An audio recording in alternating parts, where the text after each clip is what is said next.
Hey everyone, in today's video I'm going to talk about retail trends with gold, silver, and collectible coins. The months of April and May have been a little bit different here at Minot Coin Bullion in terms of what has been outflowing and what has been inflowing into the shop, both on the buying and selling side. So I wanted to share those findings with you all and give my thoughts on how it's going to impact demand and trends moving forward for the rest of 2025. I'm also going to showcase some things that we've been buying across the counter just to give you a little taste of what people indeed are selling to coin shops like mine across the country. A lot of cool things to talk about today, so be sure to stick around.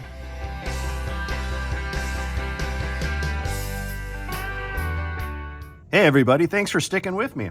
The first thing I want to talk about, to me, is the elephant in the room. It's the real obvious thing people think of when they think of precious metals, and that's gold.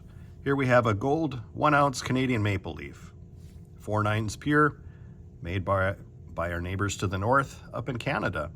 Now, gold has been a very, very popular metal since early human history, right? It's always been viewed as currency, as money, as a store of value. It's currently a tier 1 asset, but surprisingly, it's not the most held in terms of dollar value investment piece right now. Do you know what is? Bitcoin. More dollars are owned in Bitcoin in the United States by private citizens than gold. That's pretty eye-opening. I think an attractive thing with Bitcoin, and this isn't going to be a crypto video, don't worry, but an attractive thing about Bitcoin is you can buy it in whatever dollar increments you want. It's a lot tougher with gold, right? There are different sizes of gold, but you can't put $10 into gold or $50 into gold because there's nothing that size unless you're going to go all the way down to gold grain or something like that. So I think that's why maybe there's more dollars in things like Bitcoin right now than actually a physical asset like gold. But the surprising thing that I've seen with gold over the last month and a half is gold sales are down. Trends are definitely down. January, February, March, we were selling a lot of gold.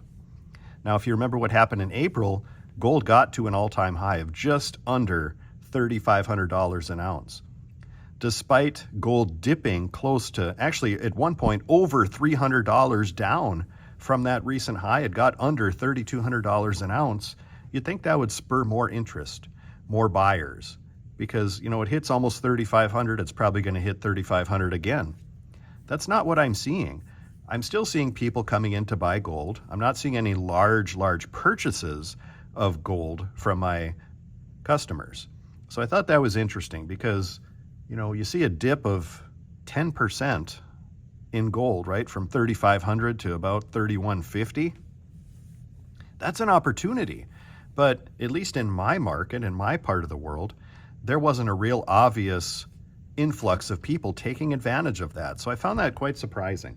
I think part of the reason is, yes, it's still quite expensive. Gold, you know, now as I film this is up over 3,300 again. So it's rebounded a little bit, but it's tough for people to commit at that high of a price. You know, for me, $2,200 gold seemed really expensive, and look where we are today. So, but that's one interesting trend right now where gold sales are down. On the flip side, I'm seeing an increase in people selling me their gold, and not just gold coin like you have here. We've been buying a lot of scrap gold jewelry. This whole bag is 14 karat gold jewelry. And we're going to be getting it ready here soon to ship off to a refinery to melt it. So, you know, not just coin, but jewelry as well we've been buying on the gold side. Silver, similar story.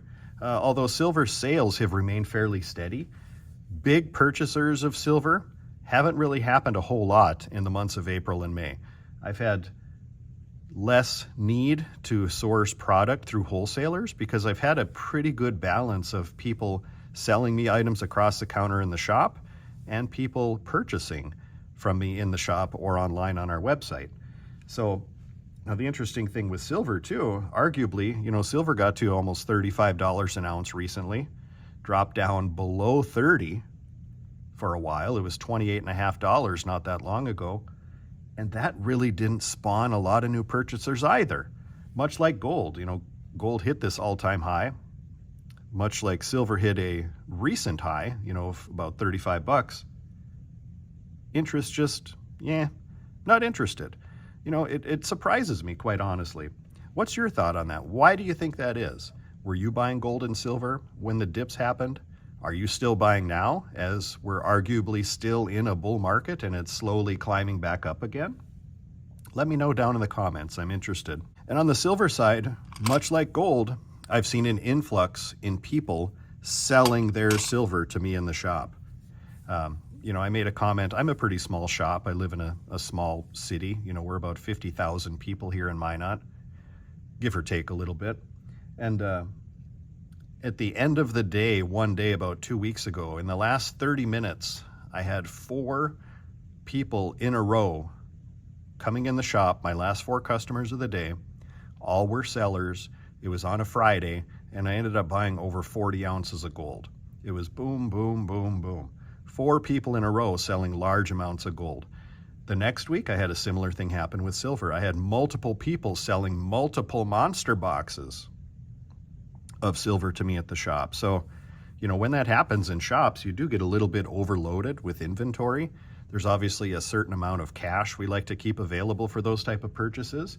And once we use all that cash, now what? Well, we haven't had to turn anyone away yet, but we have to work hard at selling then. But that's what we've been faced with lately. And as I said, there's been a pretty delicate and a good balance between inflow and outflow of metal at the shop level, but I do still use wholesalers as well.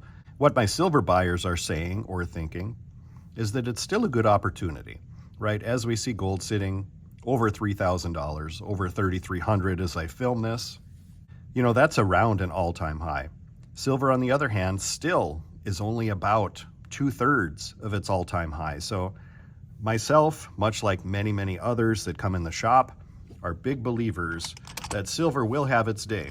Gold is definitely leading the charge now, and if we can go back in time and change what we put our money into several months ago, I think most of us probably would choose gold over silver, because let's face it, gold has performed better than silver in the last 18 months. But I do believe silver will have its day.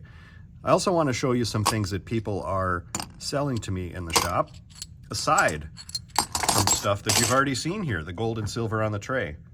We've been buying a surprising amount of certified coins and bullion from the public. Things like this, certified silver eagles,